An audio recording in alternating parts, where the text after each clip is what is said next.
The days of college presidents being able to say they didn't know about sex abuse investigations on campus may be coming to an end. 5 of Michigan's members of Congress are leading the way on a plan to force university leaders to be aware. Fox 47's Kylie Kahn tells us about the ALERT Act.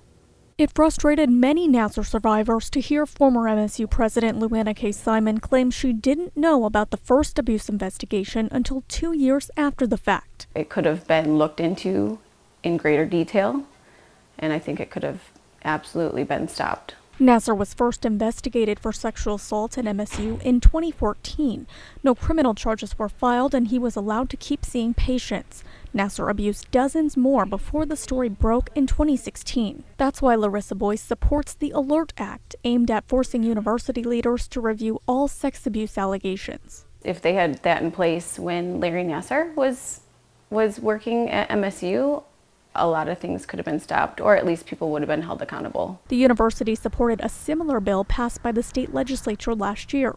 Trustee Joel Ferguson told us he supports the federal bill too. And it makes sense that there's total communications on all this all the time.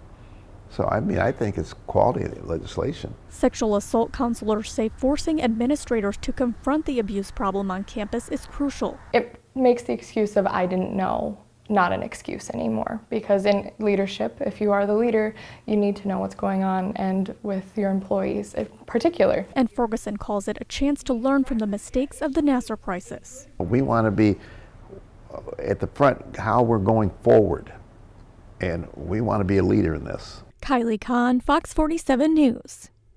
The ALERT Act also requires the president and board members to acknowledge that they did not interfere with any sexual abuse investigations involving employees. The bill is in a U.S. Senate committee, and we will keep you updated on its progress. Police say former President Simon lied when she claimed she didn't know about the Nassar investigation until the story broke in 2016. A hearing to determine if her case will go to trial will resume in Eaton County in June.